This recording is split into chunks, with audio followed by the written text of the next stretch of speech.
Welcome everybody to our first and only meeting of the New Jersey chapter of the Wildlife Society for the big show of 2020.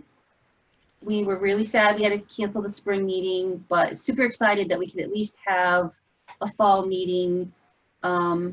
Really excited to have our colleagues at DEP here to give us a status report of climate change in New Jersey, which is a really topical issue right now. So thanks for coming. I especially want to thank Nj Audubon for setting up and hosting this Zoom meeting. Brittany worked very, very hard to make this happen, and I very much appreciate your hard work, and Lindsay as well, who's with Nj Audubon, who's helping us. So really appreciate you guys stepping up to the plate. If you wouldn't mind, please mute your microphone so that we don't have to hear, like for example, my dog breathing into the air. If you wouldn't do that, if you would mind not doing that, please, I'd appreciate that. So we're going to have at the end, around 5 o'clock, quitting time, we're going to have a social networking little special treat for you. So I have a cold beer in the fridge for quitting time at 5 o'clock, and I hope you stick around for that so that we have the chance to network with each other. Do a little bit of mimicking of what would happen if we were to meet in person. All right, so just we're going to do a real quick business meeting and then get to our presenters. Last week I attended a Northeast Chapter Wildlife Society, not chapter, I guess like a leadership group, the presidents of the state chapters. There was a lot of good information in there, but something really interesting was that the courses required to achieve Associate Wildlife Biologist certification, which is AWB, and then of course your full certification, Certified Wildlife Biologist, once you get 5 years experience. They have updated those guidelines to more reflect what a modern wildlife society professional looks like. So just one example is that they've changed the plant taxonomy requirements so that if you put your plant class in there, it doesn't have to say, this is a plant class. As long as you can prove that that class focused on identification, or even if you had a job with online training, they will consider those kinds of classes. So they really made a lot of steps to modernize the way we credential a wildlife professional. These just got approved last week, so they'll be rolled out over time. But I'm really excited about that because that has the potential to really allow several of our members to reach their full credentials as associate or certified wildlife biologist. I just put a link in the chat box with more information about those changes. So next, I'd like to turn it over to Mim Dunn. She is our treasurer. She can give us our treasurer's report and also some information about our Cookingham Scholarship.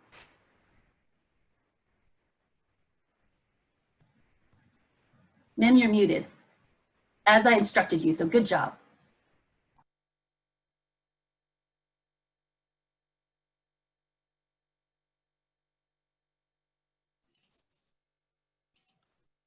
Mim, if you go down to the bottom left corner, you should be able to unmute yourself.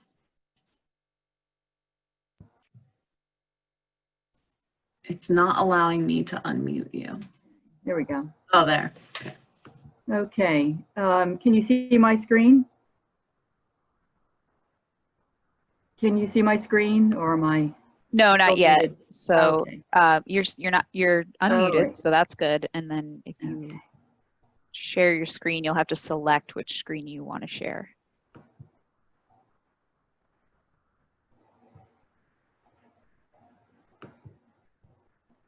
Can you see that? Can you see treasurer's report there or not? Not No, yet. Okay, let's try this again. All right, while Mim is doing that, I forgot to say that we are recording this meeting. We'll stop at our social networking time, and then it will be available on our newly established YouTube channel for people to view. So, you know. Is that working now? Yeah. Okay. Okay, so we've started off the year with $837.50. We had direct deposits through memberships from National. I'm going to say that's somewhere around 67 members, if I can do that math correctly. Maybe there was a student in there. I'm not quite sure why there's a $5 one, but something like 67 members. And then our only expenses this year, we have to file annually with the state of New Jersey to keep our nonprofit status as a New Jersey nonprofit. So that leaves us with $14.82 in our checking account.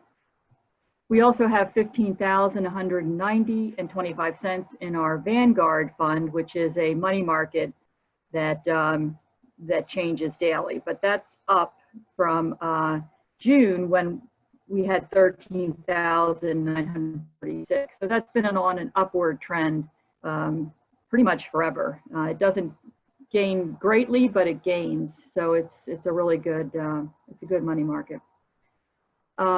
We discussed as a board the fact that we're not meeting and we're not collecting dues. So if you are in arrears with your dues and you'd like to pay by check, you can send that to me, payable to New Jersey Chapter Wildlife Society.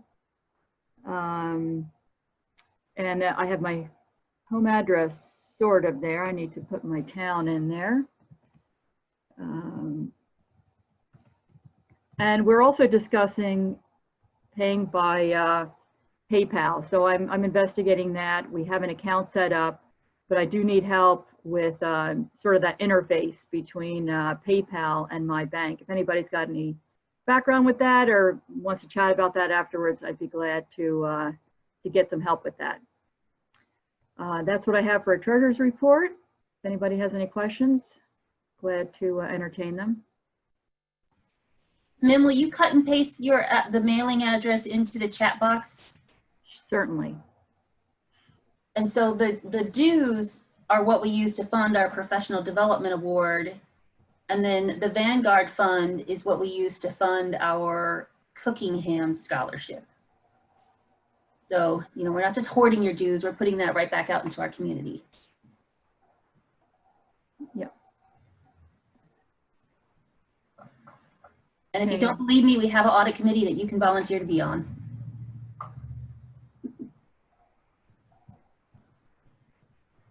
Yeah, are we good, Beth? Any other questions? You're going to share with us the report that Ted had given you about the Cookingham Scholarship. Sorry? The Cookingham Scholarship, you were going to share. Oh, sorry, yeah. One of our main sources of philanthropy, I guess you could say, is the Cookingham Scholarship, which we try to award annually, and we don't have any applicants this year. I think the deadline is November 1st, and there is information in the newsletter about where to send that information to and what's involved in the application. So we would encourage, if you know somebody, you know, encourage them to apply. They still have a couple of weeks, and we would love to get an applicant for that.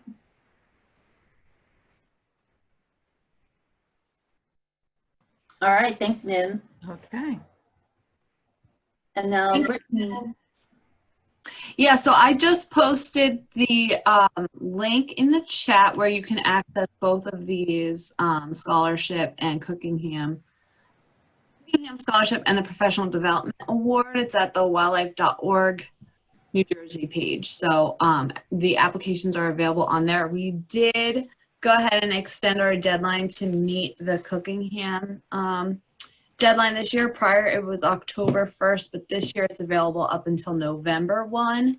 So if anyone has any opportunities that are awaiting them and they just need a little extra something to get them to into like a class or a training, feel free to check out that application and get your application in by November 1st. You are eligible for up to $500, and this professional development award is available twice each year. So we do a spring and a fall. I don't believe anyone claimed the funding this past spring. So all you gotta do is apply, and then we'll review your application and let you know how it goes, and hopefully you'll get the funding for it. And then we do ask folks that receive the funding, as you'll hear from Kira later on this evening, to just come on and chat with the chapter and let us know how that experience helped you out either professionally or as a student, and just tell us a little bit about what you did with our funding. So spread the word. It'll also be on Facebook, and again, the link is in the chat. And this can be anyone. This is the professional development is not just students, it's professionals as well. So a great opportunity. That's all I've got to say about that. Yeah, so the Cooking Hand Scholarship is more centered around students and academics, but the Professional Development Award, we supported one young professional in getting some chemical immobilization training. We've had other folks attend the, oh man, I can't remember what they call it, the Wildlife Society, the camp they put on. The conclave. Yep, we've sent student chapters to the conclave. And also we had somebody who went to like a drone training workshop and demonstrated that technology for us at our last in-person meeting, which was really fun. And I got an email that said that the Wildlife Society is like on-hand biologist training camp. They are going to run that next spring. I think they do it in the spring. So they're going to run it and just make considerations for how they can do that in the post-COVID world. So life's a little bit harder now, but there's still opportunities. And we still want to continue to support our professionals in developing those opportunities. All right, so we're going to move on to our last bit of business before we turn the meeting over to our much anticipated speakers, and that's our voting. So we have, we'll start with the two uncontested positions, which is president, which is me. Oh, sorry. Hey, I'm Beth Friday. I'm the president of the New Jersey chapter of the Wildlife Society. So nobody wants to run against me, which is a shame. I enjoy good competition, y'all. So think about that. But anyway, so president and treasurer, which is Lynn Dunn, and she just gave us a report. We don't have anybody running against us, but we're still gonna have the election, and we're going to use those nifty little features that Brittany had talked about, the yes and no, and I think you get it through the chat box, Brittany? Yeah, so it's on your participants screen. If you go down to the bottom of the screen, there's an icon of like two folks. The number 25 is next to it, and then that'll open the participants panel, and you'll see a number of buttons there. So I'm just gonna go ahead and, Beth, I feel like I should do this since you're running. If you would like to vote for Beth Friday for chapter president, please click your green circle now. And if you don't want to vote for her, you can click no. And so I should clarify that the voting is for dues paying members. Although if you are planning to become a dues paying member, by all means, please do vote. And as long as the yeses outweigh the nos, I think we're just going to go with it.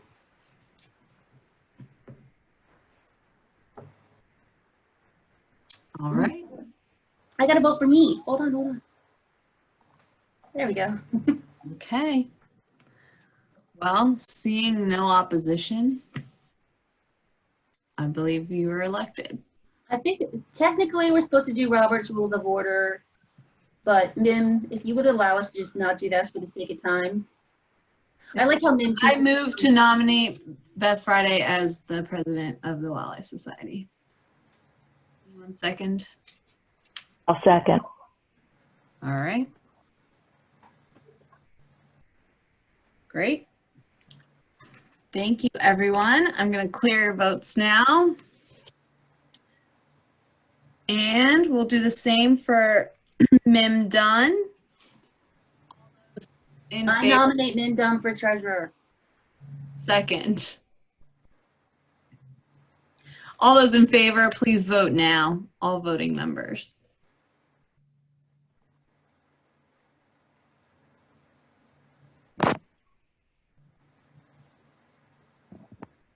All right. Congratulations. Yay! You have been approved. Thank you. It'll be my honor to serve another term. It will be an honor to serve with you, Mim. Same here. So what's going to happen is I will serve this year, and then Brian Fitzpatrick is our vice president / president-elect. So that next year, when my one-year term ends, he will move into the president, and we will then have an election for a vice president / president-elect. And then I will move to the past president, and then Evan will, we're going to create a committee for Evans because he can never leave us. Stuck for life, huh? Yes. Great. Okay. Thank you so much. And then we have one more bit of business here, and this is our board member at large. So Beth, since we have 3 folks running, would we like to give them each a quick opportunity to introduce themselves to the crew? Everyone is here. So I guess we'll just go in order of who I'm seeing on my screen. So Aaron, would you like to introduce yourself to us? Sure. My name's Aaron Geikema. I'm the state director for the USDA Wildlife Services program here in New Jersey. So that's the quick version. Great. Thanks for being here, Aaron. And Megan Kolk, would you like to introduce yourself? Sure. I'm Megan Kolk. I work for Conserve Wildlife Foundation of New Jersey. I served as the board member at large for the past 2 years. And I'd be happy to serve again, but I'd also be happy to give my position to someone new who wants to try it out. So not going to be real competitive about it. Yeah, but Megan, know that you will not leave because I have committee chairs for you. Okay. If your little plan works. And Megan also serves on the professional development committee and has helped to develop that. Right. And I won't leave that either, unless you want me to. Thanks, Megan. And Sharon, would you like to say anything to the crowd? Sure. Hi, I'm Sharon. I work for the New Jersey Division of Fish and Wildlife's Endangered Non-Game Species Program. And I've been the incumbent board member at large for a few years now. So vote for me or not, that's fine. All right, well, I'm excited to see a little competition here. We have the vote in a poll form. So Lindsay, whenever you're ready, go ahead and launch that poll. Just a reminder, there are some people who are in attendance who voted kind of by way of email sent to me.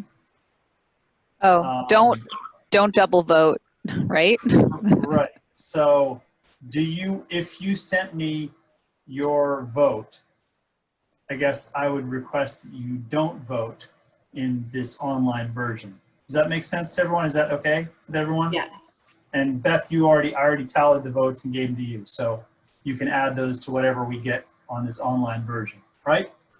Yep, and I just posted them to Brittany in the chat box privately. And I am glad you said that because I was all ready to vote again. Yeah. And Now, I believe co-host, if you are made a co-host, I don't think you're able to vote. So if you want to send me a message, a private message in the poll, in the chat, you can send me your vote and I'll tally it. Like I can't vote on this for some reason. I think it's because I'm a co-host. A co-host, yeah. So Mim, I don't know if Nick and Becky are voting members, but if you are, feel free to send me a message. And if you're not, just $10 will make you a voting member that we will then use for our professional development awards.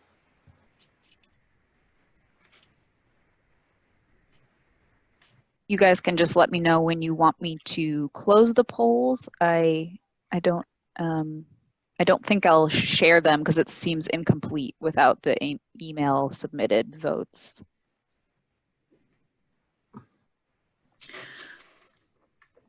And so just to clarify, you get 2 votes because there's 2 positions and 3 candidates.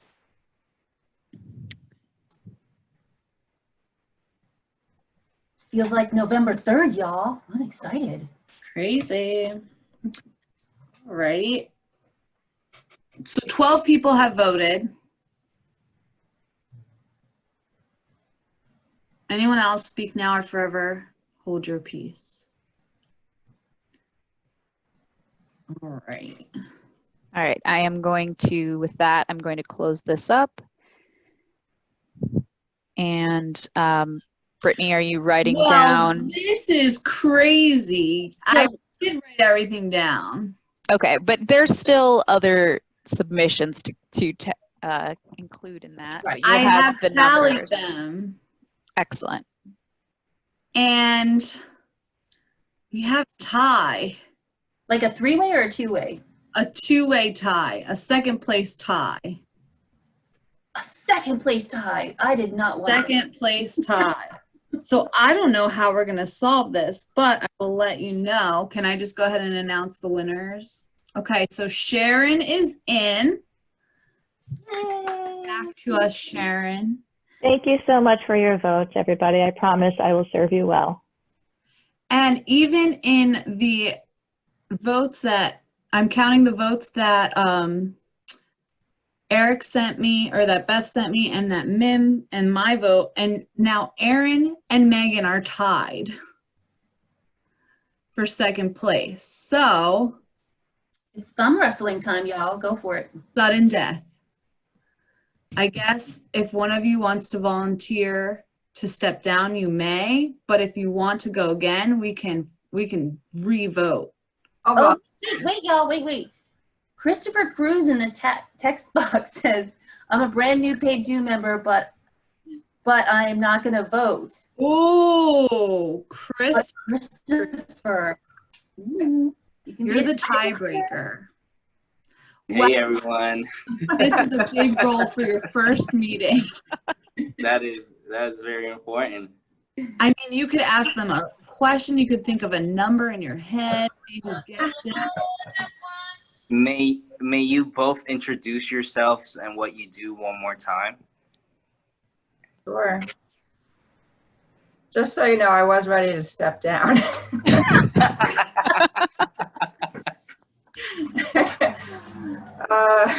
My name is Megan Kolk. I work for Conserve Wildlife Foundation of New Jersey. But through a cooperative agreement, I actually work in the U.S. Fish and Wildlife Service New Jersey field office with Beth and Eric. I do a lot of grassland restoration work at the military base, grassland bird surveys. I did 2 years of bat surveys. I work with beach nesting birds, doing beach management plans for the coastal communities.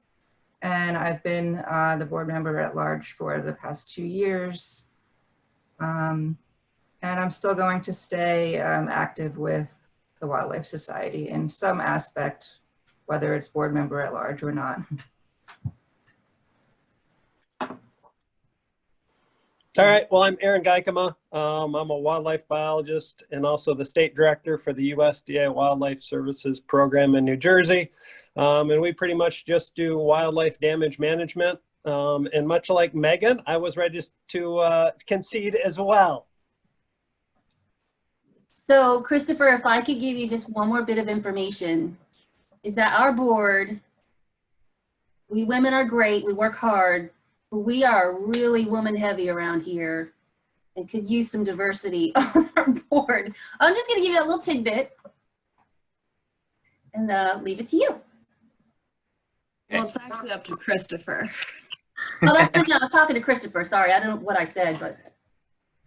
Okay. So to add some diversity here, you know, and I will be voting for Aaron. I'm telling you, Aaron's what, like the third guy on our board? I can't tell you how happy I was when I saw Aaron's name. Thank you so much, Christopher, for playing around and playing along and letting us put you on the spot. I appreciate that. Thanks, Chris. Well, I'm excited to be part of the society. Awesome. Welcome. And Aaron, congratulations and welcome to the board. Megan, we will definitely be seeing you around. Like you said, you're not bowing out completely. So, whoa, that was really fun. I know, I'm excited because we had another committee to chair, and I'll talk to you about it, Megan, but then we will have our full functioning board. I'm super excited about that. All right. Can you all promise that November's election will be this much fun? No, I guarantee you it will not be. It doesn't matter what side you're on. It will be heartbreak all night long. Sorry, that was too honest. I shouldn't be so honest in public.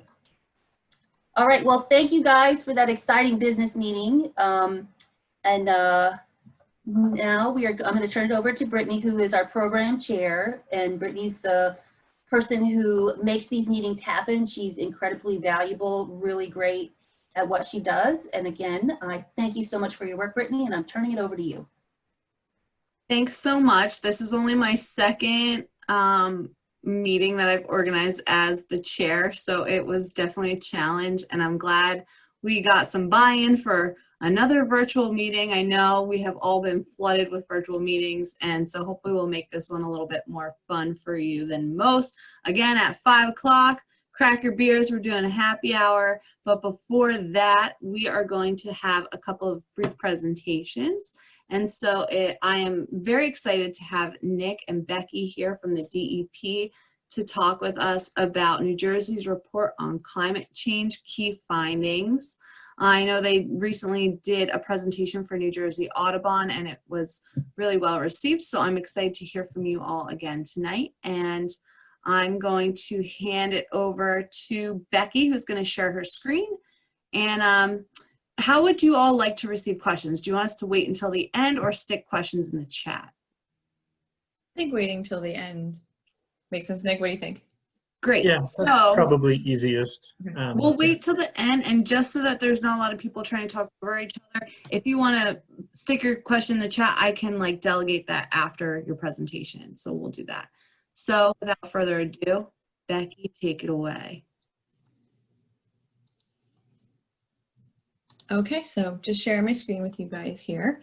So hi everyone, my name is Becky Hill. As Brittany said, I work in New Jersey's DEP in the Bureau of Climate Resilience Planning. That's within our Climate and Flood Resilience Program. And I'm here today with Nick Procopio, who works in our Division of Science and Research. So we're going to talk to you, just give you some of the key findings of the scientific report on climate change. And here's just, I mean, I know you can see, we didn't know if we would be able to see you guys or you would be able to see us. So just so you know, here's who we are.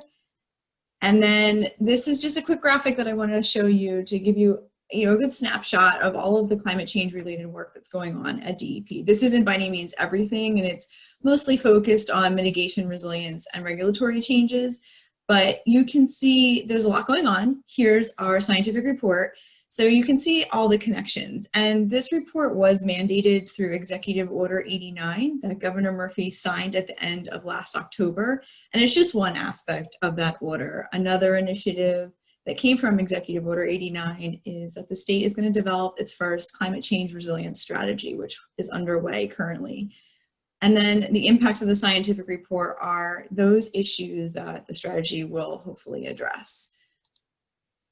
So the report was released at the end of June, and it covers the topics that are listed on the screen, and it focuses on New Jersey whenever possible. So this is the first version of the report. We are going to be updating it quite frequently. At a minimum, every couple years, we'll be looking at updates, but I know already we have some, amendments that we have planned for this next year.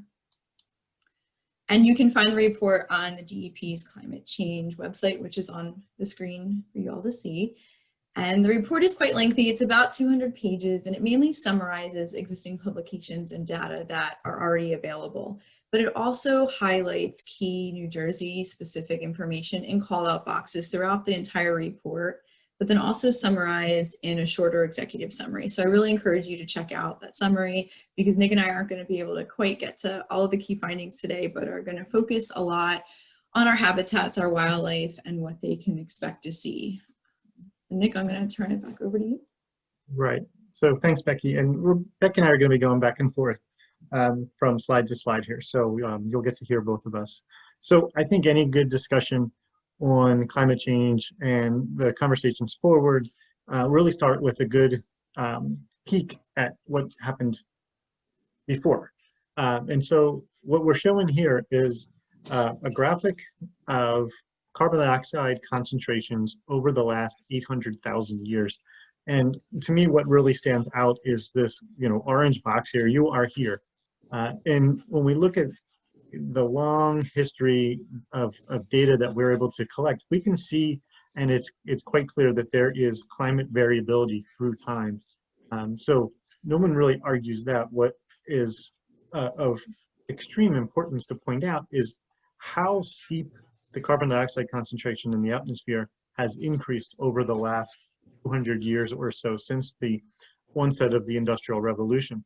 It skyrockets, as you can see, far above CO2 concentrations from the last 800,000 years. So are we in a whole different environment now than we have been in the past? And I think the argument is an easy yes. So we're definitely looking at carbon dioxide concentrations far exceeding where they had been in the past. And then we look forward, we have to say, what does these high carbon dioxide concentrations, what does that lead to in the future? How does that change our climate, our atmosphere, and coincidentally our climate? So, and ultimately what that does is connects directly to temperature. So Becky, if I can get the next slide.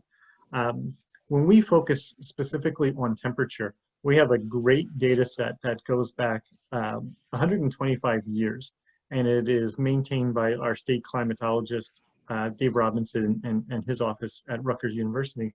And what we can point to specifically with this data set is that there is a long-term increase in our average annual temperature by about 3.5 degrees. And that is looking, like I said, over that 125-year period. And that's significant, statistically significant increase. There is variability. You can see some scatter amongst those dots. But if you compare that trend, we're in a definite warming situation. An important other point to make is that while this graphic is showing average annual temperature, we can look at temperatures on a seasonal basis as well. And our highest warming, fastest warming season is winter. And our springs are also warming a bit faster as well. And that combined has significant consequences to not just our seasonality, but the timing of different events, and we'll talk about those as we move through this presentation as well. So in this slide here, what we're looking at is temperatures moving forward. So as we looked backwards on the previous slide and we say 3.5 degrees Fahrenheit increase over the last 125 years, where can we expect to be in New Jersey in the next few decades to 80 years by the end of the century? And so this diagram here is projections, temperature projections that are put together by NOAA under two different emission scenarios, a high emission scenario and a low emission scenario. Now, the consensus that, at least the consensus that I'm seeing amongst climate scientists is that given the CO2 reductions that the U.S.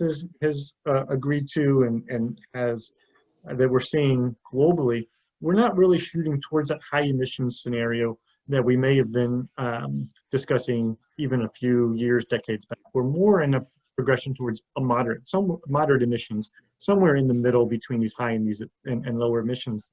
But nonetheless, we're looking at temperature increases of another 1 to 6 degrees Fahrenheit by 2050, and upwards of between 9 and 13 degrees Fahrenheit by the end of this century, by 2100. So that's considerably warmer, and that's on an average annual basis, and that's enough of a change to change populations of plants, of animals, and even of people to some degree when we think of urban heat island effects and so on. Right, so as Nick mentioned, the impacts to our plants and animals will be noticeable, and one example of this is that because our winters are getting milder, because they're warmer, our springs are also arriving sooner. And for our plants, this can cause changes to their life cycles. And a specific example of this is the first date in which we see flowers. So since 1920, we're seeing on average that first flower date to be about 19 days earlier. And for some species like the round lobe hepatica, which is shown on the screen, flowering is actually occurring even more than that, so 21 days earlier. And then in some cases, we're actually seeing the opposite. So not so much that the flowers are happening earlier, but that they're happening later, or that they're not actually developing appropriately. So some plants like our blueberries and cranberries, which are staple crops for New Jersey, actually require like a significant winter chill periods to produce their flower, which then in turn produces their fruit. So as our winters are warming, they're not providing that chill period, and that in turn is causing, in the future might cause those crops to not thrive. And then hotter temperatures are also impacting our wildlife, like our state bird, the American goldfinch. So the Audubon estimates that New Jersey potentially will be too warm in the future for the goldfinch to nest here. And the goldfinch is just one of 29% of New Jersey's bird species that are particularly vulnerable to climate change. So for birds especially, climate change is mainly expected to exacerbate existing threats that they face, and that causes their population loss. So things like habitat loss, habitat degradation, invasive species, and exposure to pesticides. And then as our air temperatures warm and our precipitation patterns change, which Nick is going to talk to you about next, that also means that our water environments will change. So our cold water streams specifically. The map you're seeing is predicting how our freshwater fish habitats are expected to change, how they'll transition from a colder water habitat to warmer water habitats. This is a complicated interaction because some stream temperatures can also be impacted by groundwater, and in some cases and in some locations, the groundwater temperature can actually serve as a buffer to the impacts of air temperature. So exactly what our streams are going to do through climate change is difficult, but our freshwater fisheries folks are optimistic, and even though that technically the data for New Jersey is showing that regardless of the emission scenario, by 2100, the majority of our cold water fishery habitats will be primarily warm water fisheries. So this can really impact our native species like our trouts. So our brook trout definitely could see some issues going forward. It could be stressed by the brown trout, which is our non-native species. And the brown trout might be more appropriately, they might be able to adapt better and might be able to outcompete our brook trouts. We might see some of our freshwater species migrating more into colder waters within their ecosystems. And we also might see toxicity from pollutants affect them more severely, which generally happens in higher temperatures. So now Nick will talk to you a bit about the precipitation that I had mentioned, the changes we can expect. So, and as temperatures increase, and we can also expect to see precipitation patterns change as well. And the simple concept is that a warmer atmosphere is going to be able to hold more moisture, and that more moisture is going to portray itself as more precipitation. And we're expected to see increased precipitation, not just in New Jersey, but across the whole entire Northeast region. So as we're lucky to have the 125-year climatic record for temperature, we also have that for precipitation as well. And if we look at that, we can see average annual precipitation shows a minor slight increase over time. But what we're seeing on a more recent basis over the last 10 years is that precipitation is increasing by about 8%. And that 8% over the long term. So the last 10 years, we're seeing a significant increase over the long-term annual average. So by 2050, we might be looking at about a 5 to 10% increase in annual precipitation. And again, it's not, we shouldn't just expect to see this, an even increase in precipitation over the year. It'll be seasonal as well. So our winters and spring we'll see more precipitation, and in winter especially, where we do see snow, that snow, because of the warming atmosphere will likely be precipitation. And so any snowpack that New Jersey receives and maybe the upper elevations will likely be precipitation. And the fact that it's not snow and that it's precipitation will indicate that it's going to run off faster, and it's going to change some of our stream flow patterns, which, to tie back to Becky's last slide, could factor into how fish populations in aquatic ecology shifts through the seasons as well because of this. When we talk about temperature, we talk about precipitation, it's all tied back to our global emission scenarios moving forward. When we think about precipitation, I've sort of danced around this idea that average annual precipitation hasn't significantly increased over the long term. And we'll see maybe a 5 to 10% increase in precipitation by 2050. What's really important is to not think of it as cumulative precipitation over the year, but what does that precipitation look like on a, say, storm by storm basis, 24-hour storms, for example. And those intense daily storms are expected to increase, and we'll see that, and maybe we're already sort of feeling that, like when it rains, it pours anymore. So that's where we really expect to see the biggest change in our precipitation, is in the harder to evaluate individual one-off storms.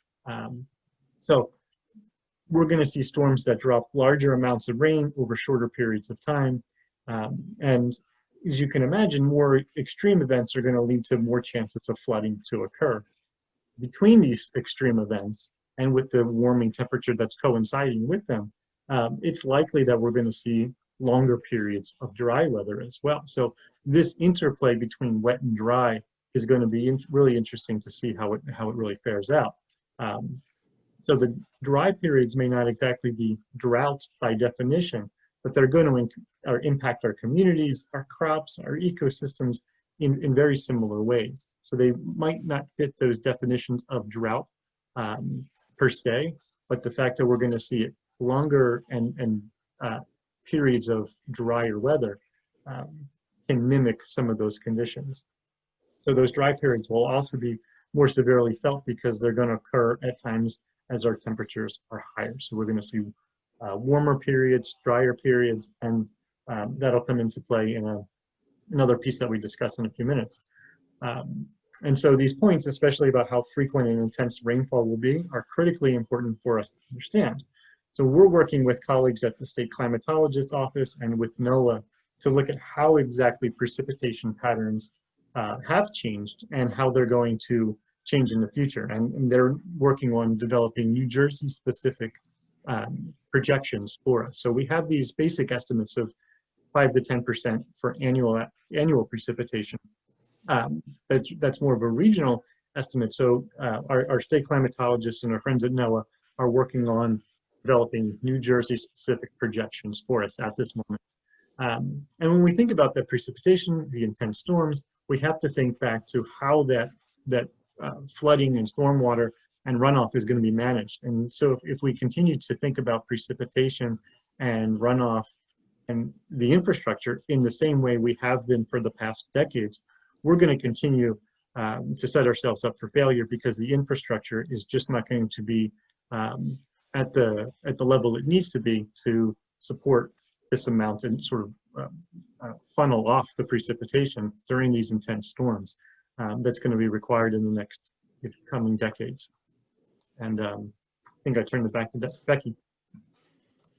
So now I'll talk about some of the impacts we're going to see, not, to our natural environment that Nick mentioned, the infrastructure. So the counterpart here is what those changes look like in our forests, for example. So I'm going to use an example of vernal pools.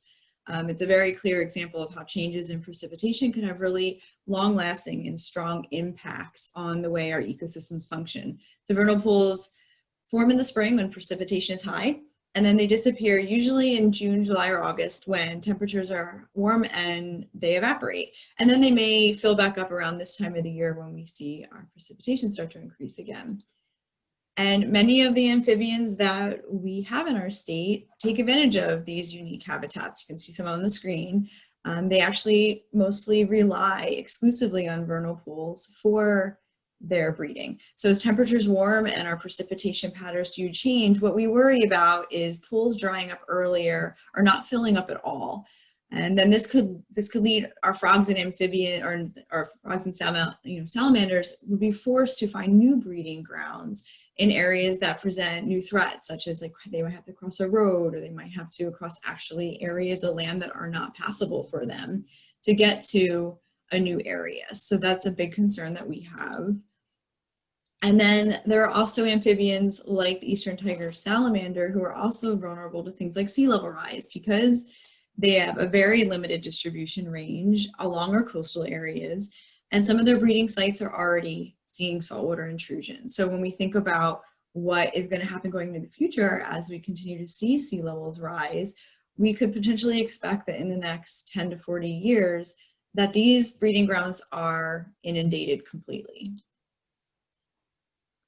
And so that's a perfect transition to and discuss sea level rise in reference to our geographic area in New Jersey. And doing so, we have to think about New Jersey in context of the rest of the globe. And what we're seeing in terms of sea level rise in New Jersey is a faster rate than we are seeing over the global average rate. And so when we think about global change and we discuss global or climate change in New Jersey, we do put a big emphasis on the impacts, partly because we're a coastal state, but maybe more importantly, because it's happening faster along our coast than it is elsewhere. And part of that reason that's happening faster along our coast is because of our geography, the shape of the state, the currents around the, ocean currents as they're moving around our shoreline, but also the geology that's happening in New Jersey. So we have subsidence that's occurring. So New Jersey is sort of naturally sinking, one as part of retreat of glaciers 12 to 15,000 years ago, but also our use of groundwater resources. So New Jersey is sort of sinking at the same time the ocean waters are rising, which complicates things. So together, these factors really are dictating how New Jersey will experience climate or sea level rise.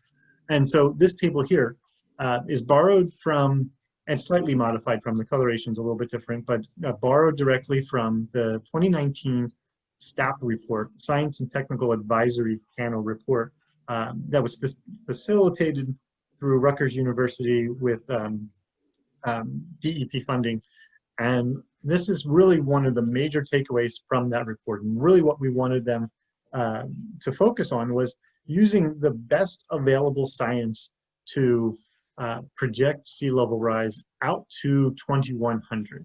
Give the department something that we can realistically focus on and defend with the, as the best available science. And so this 2019 report, while it's very recent, it updates their 2016 report. And you think that's not that long ago, but the science behind sea level rise and the drivers and the dynamics of sea level rise are changing quickly. And so this technical advisory panel was on the ball, and they put together this table for us. And so I'm going to give you a quick walkthrough of just an example of how to read this.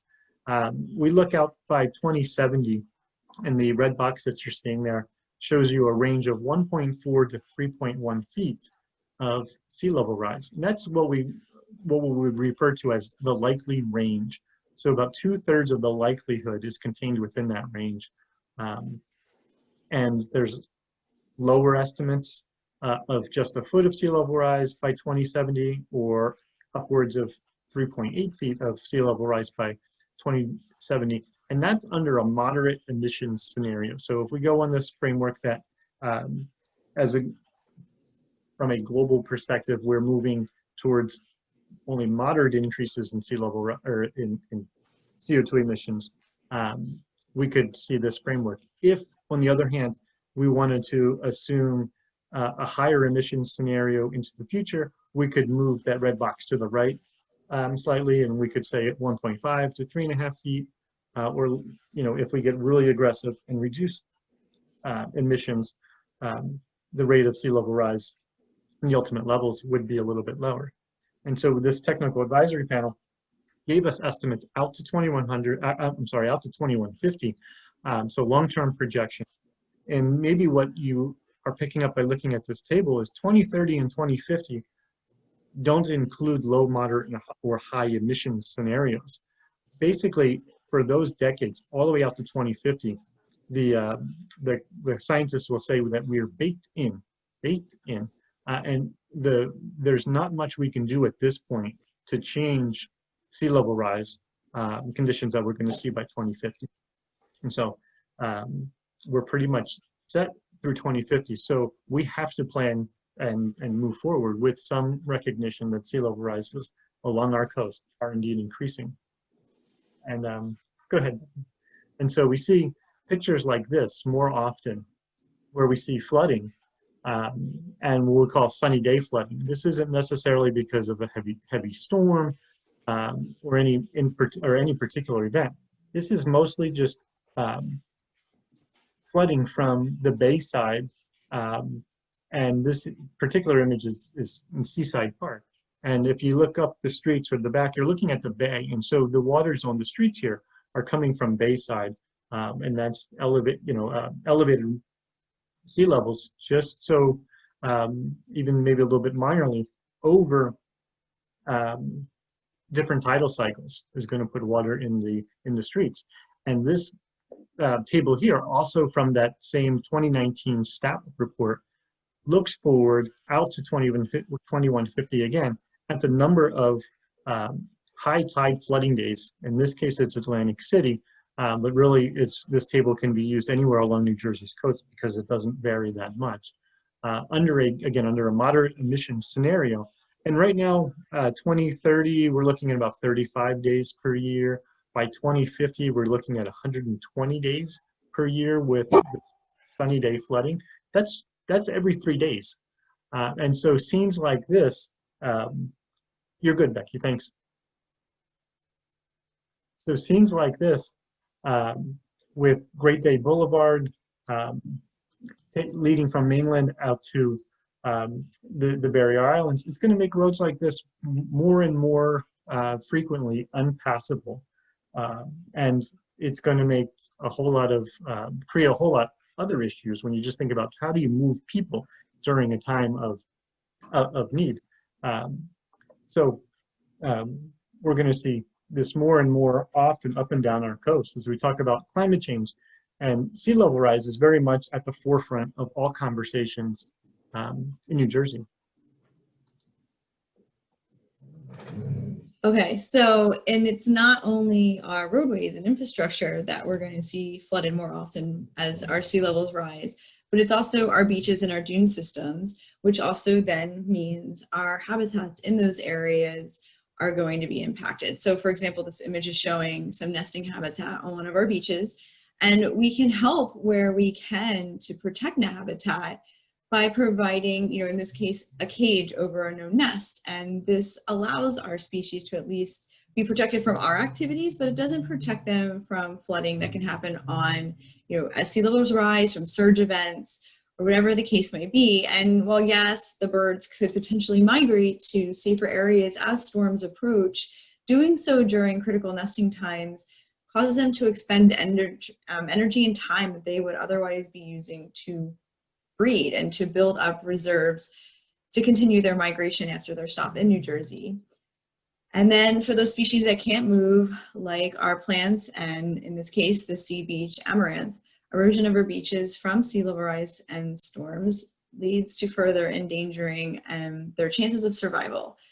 So sea level rise can also lead to further fragmentation of ecosystems that are already incredibly fragmented, like our maritime forests. And so as our sea level rises, our coastal wetlands will need to gain elevation at a similar rate in order to hold their ground. And some of the research that we see indicates that that's not going to be the case.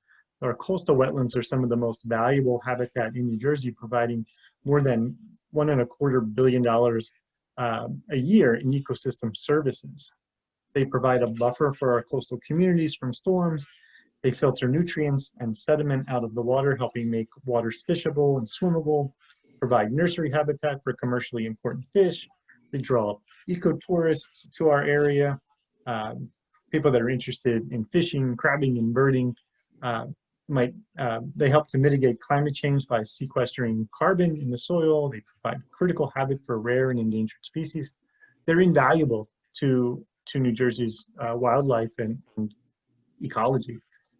It's not just our coastal wetlands that are at risk. Freshwater wetlands can also, or can't tolerate saltwater and may not be able to rebound when inundated, even periodically. There's a transition between our coastal wetlands and our freshwater wetlands.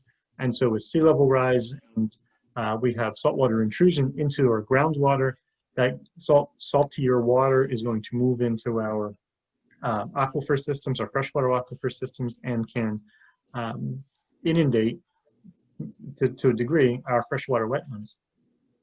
Increased flooding and salinity from sea level rise and storms are projected to lead to a loss of 92% of our brackish marshes, 32% of our tidal marshes, and 6% of our tidal fresh marshes just in the Delaware estuary alone by 2100.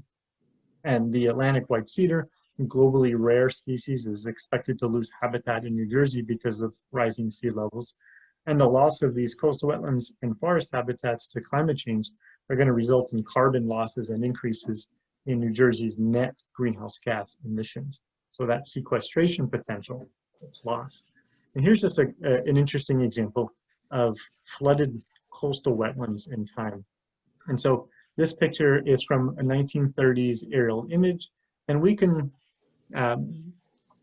see this. Thanks, Becky. That's perfect. I need to see this. And so what we see in the red dot, the red circles, are these flooded or inundated areas of the same wetland. So if you could go backwards, right? And so now you don't see it, now you do. Back one more time. Those flooded areas not visible, and here they are. So we're watching our marshes drown over time, in part because they can't elevate themselves.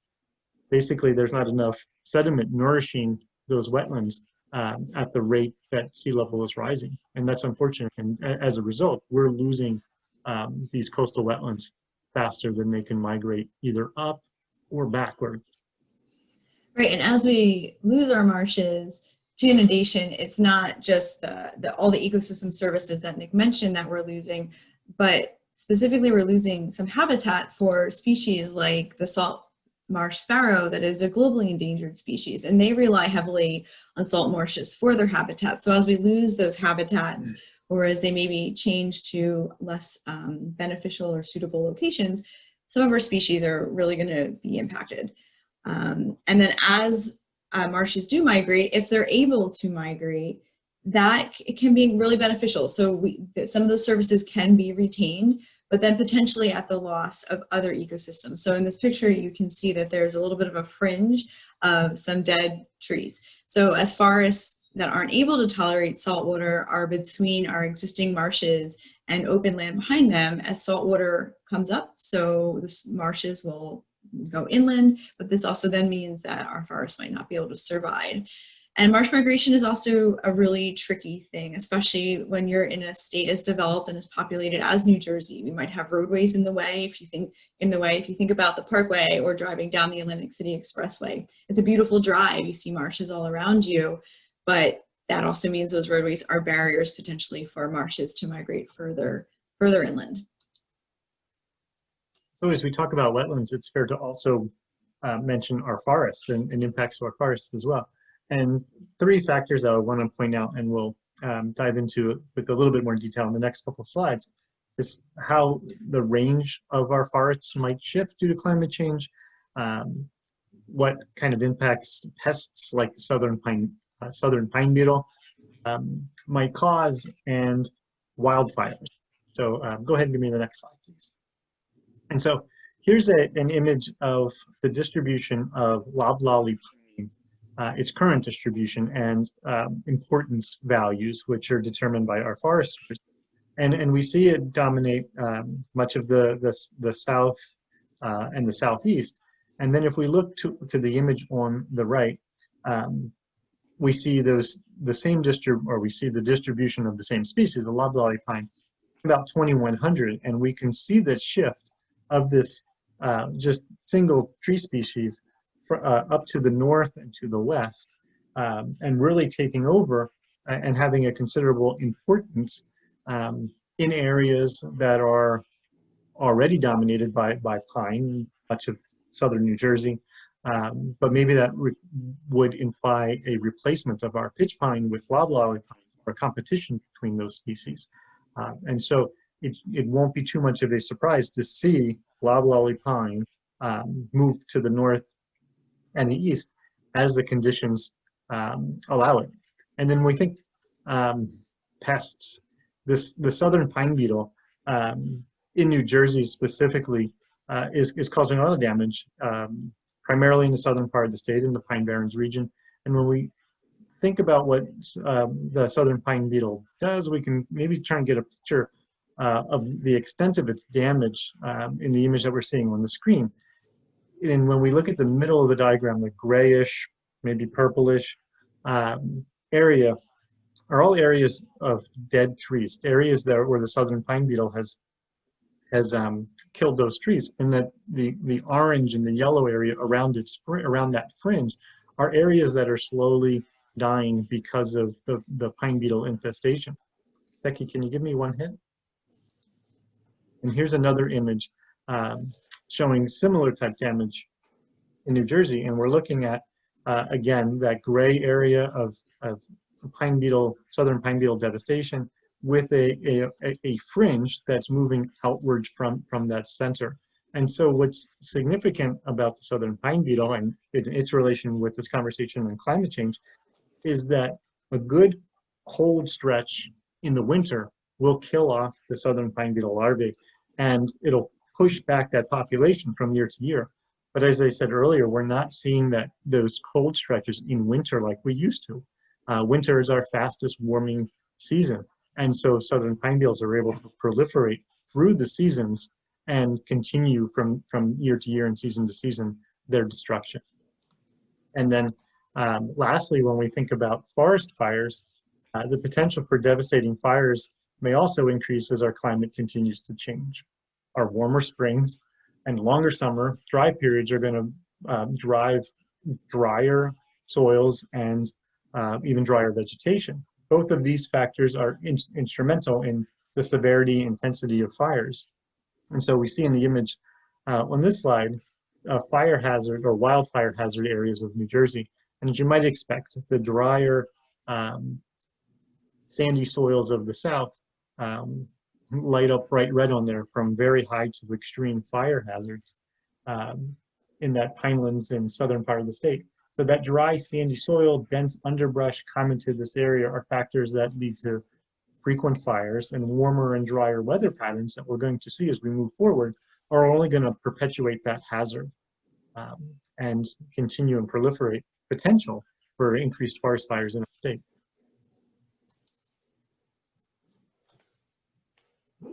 All right, and that's a quick overview of many of the topics that are covered in this report. So I would encourage everybody to take a look at the report. We can put again the link for you to find the report easily on our webpage. There it is. And we don't have time to cover all of them. We can take questions. We're happy to do that. And we can also, if there's interest on specific topic areas, find the right people in DEP and help facilitate additional conversations on topics of interest. Great, thank you so much. Thank you. We did have one question come into the chat. And that is, was there a measurable change in carbon dioxide or air quality resulting from COVID-19 when everything was shut down for a few months? I know I've seen it on regional basis. I don't know that I saw it specifically for New Jersey anywhere. I mean, in the positive, yes, I've seen positive decreases or increase, air quality improving, emissions being reduced in sort of a regional context. But I can't think of anything that I've seen New Jersey specific. Becky, have I missed something? No, I mean, I know our air quality program has made the statement to us that, COVID was good for air quality and emissions, but an official report, I'm sure if the different monitoring stations pull data, you maybe potentially would see something, but I don't know of anything specific that is on record. Yeah. Okay, great. So that was the only question that came into our chat. We are going to do a little breakout feature later on. Spoiler alert.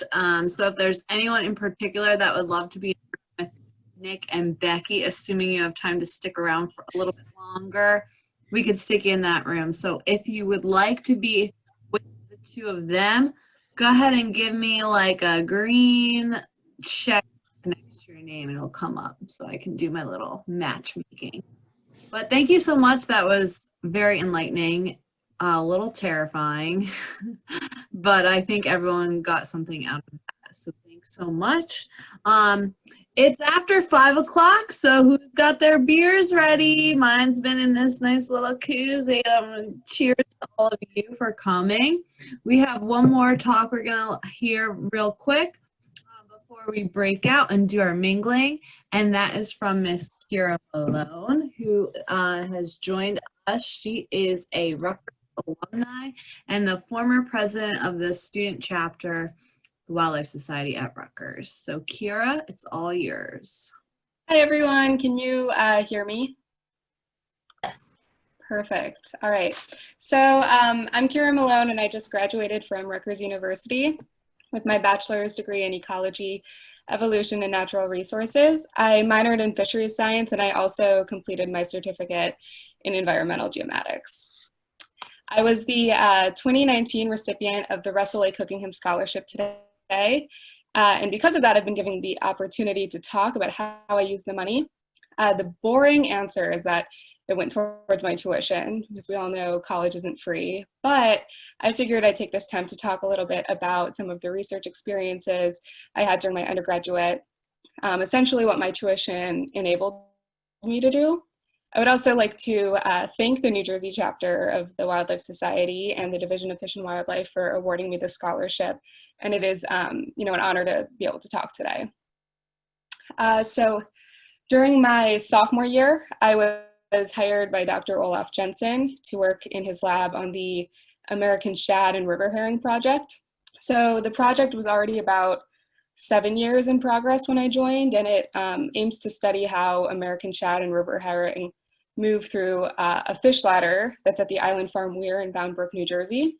The project was a lot of fun and a lot of work, but I learned so much. It basically provided me with a ton of field experience. We would capture individual fish by seining and angling, and then we would tag them with pit tags, and then we'd be able to track their movement through the fish ladder because the fish ladder was outfitted with 4 antennae. So as they moved through the ladder, it was described to me as easy pass for fish when I was first on the project.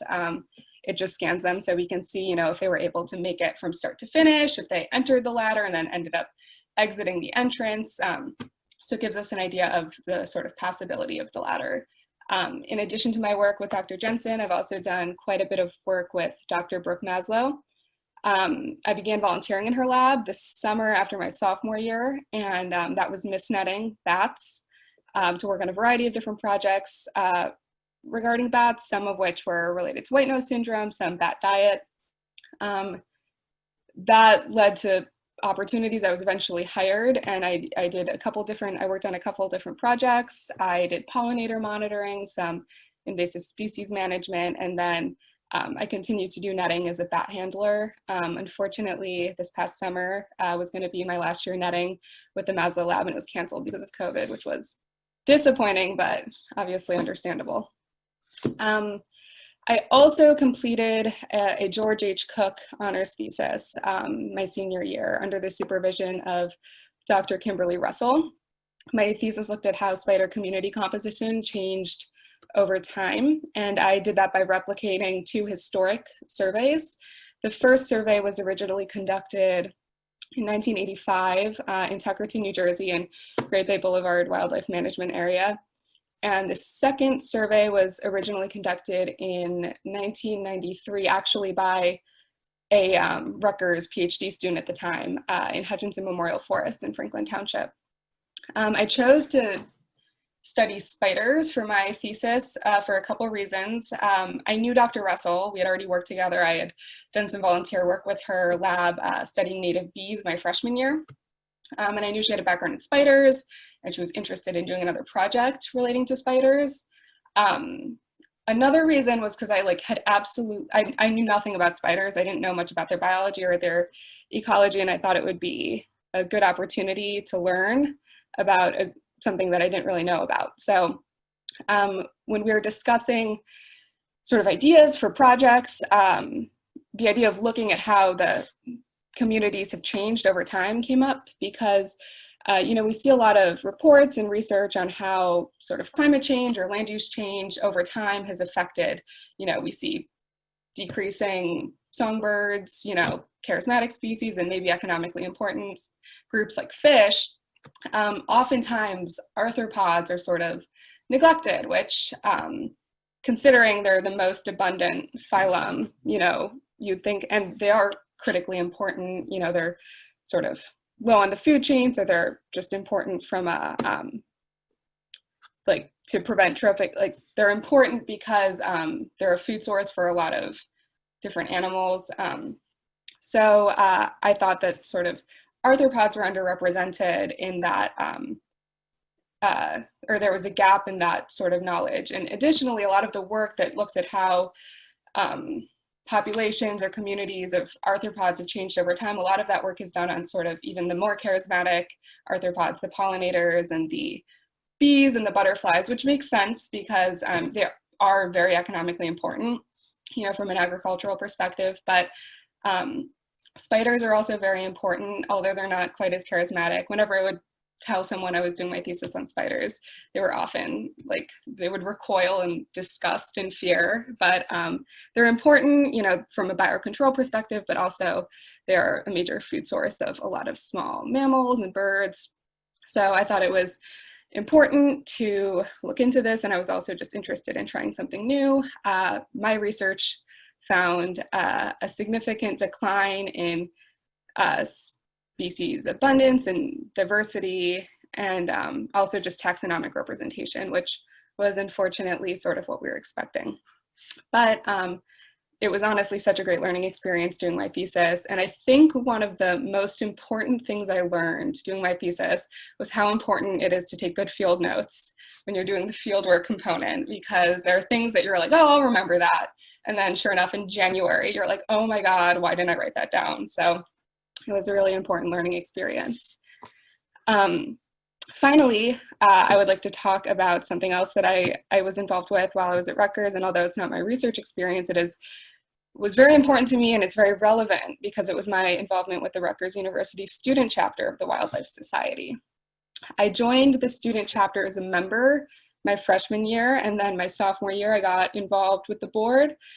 I was secretary for my sophomore and junior year, and then my senior year I was the president, as Brittany mentioned. And it was such an important club for me to be a part of socially. I made so many friends at the club. Professionally, I got to network often with different wildlife professionals. And I wouldn't be here talking today if it weren't for my involvement with the student chapter. And just educationally, I learned so much through my involvement from the club, and I'm so grateful for that.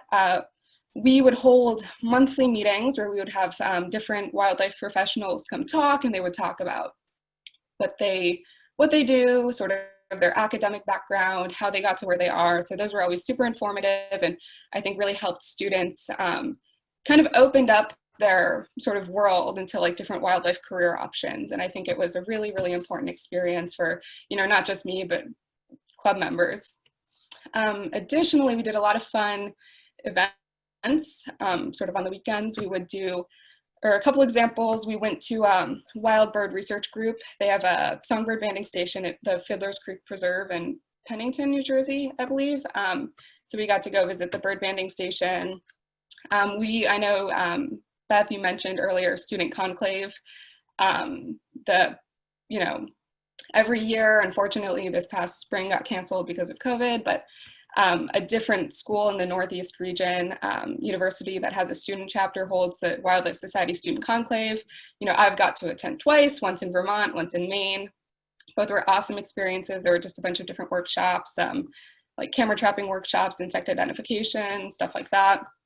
And lastly, the thing I want to talk about that I was probably most excited about this past year with the club is I was able to coordinate with Keith Griglack from the Division of Fish and Wildlife and Len and Kathy Wolgast to sort of set up a hunter education program, or event rather, with the club. So, you know, what we did is we got to go to Len and Kathy Wolgast's property. Keith Griglack was there. He gave the hunter ed safety talk, and we basically got to do the live fire session of the hunter education program. Everybody who went, you know, if they did a good job, which everybody did, they got a little card from Keith that basically said they passed the live fire session. Unfortunately, because of COVID, we had to cancel the subsequent steps. Keith was going to come to Rutgers and actually do the classroom portion of hunter education, and he was going to proctor the exam, and students were going to actually be able to get their hunting license. And unfortunately, we had to cancel that, but I was glad that we did get the live fire session, and it was at the end of February, so it was right before COVID hit New Jersey. So that worked out well, and it was amazing. We had, I think, close to around 25 students were super interested and excited and came to the live fire session. And I think, you know, Keith and Len and Kathy were all blown away by the number of students. I think they were expecting like a couple students to be interested. So that was a lot of fun. And, you know, my time at Rutgers, I do look back and think about how just rewarding my involvement with the student chapter was. And I'm so excited that, you know, I'm just so grateful that I was able to experience that. And before I sort of sign off, I would like to highlight Kelly Fowler, who is here in the meeting, because she is the current president of the student chapter, and she has done a wonderful job setting up sort of online webinars with different wildlife professionals. She's had the advantage, you know, when I was coordinating, I had to find people in New Jersey, but she's getting people from across the country to come to talk to the club, and she's doing such a great job. So good job, Kelly. But yeah, so that's it. Thank you again for giving me this opportunity to talk, and also for the scholarship.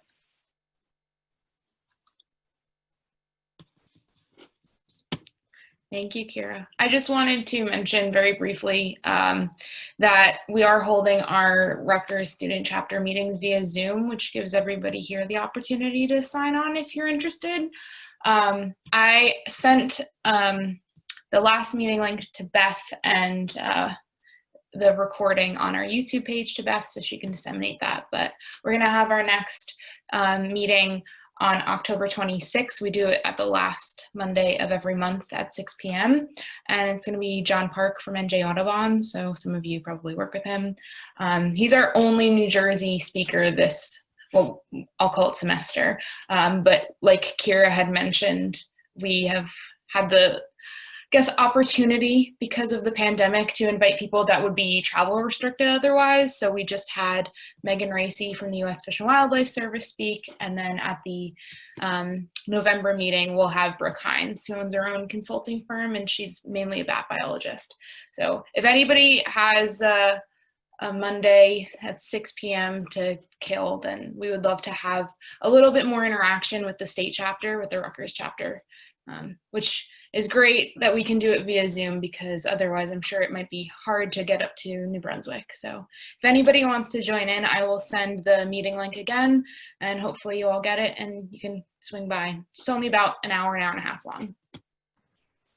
Hey Kelly, is the link the same as last time? Because I posted last meeting's link in the chat box. I think I'm going to be making a new one every meeting. But I might figure out how to do like a reoccurring one so that for this next link that I send you, it'll be the same for November. But if people can't make it, then they can also watch our video on YouTube. But showing up gives the option to ask questions and stuff. Okay. Yeah, and we'll email it to our membership. Great. Thank you. Thank you. Wow. I'm blown away by you gals. That's really wonderful stuff that you're up to. We've had a request, Kelly, for you to share your contact information in the chat so we could reach out personally and get your info. And then it sounds like Beth can share the link with the chapter. But I just have to say, amazing stuff. I mean, a lot of the things that Kira has hit on in her talk were things that we've been talking about in the chapter, and things that are kind of a detriment to wildlife in the state, such as the hunter education, trying to recruit new hunters. Awesome work. So thank you so much for sharing that with us. Yeah, I hope we keep you here in New Jersey, because it sounds like you got great things on the horizon. So thanks again. All right, so we're coming to the end of our hour and a half. I want to give people the opportunity who may have other obligations to hop off.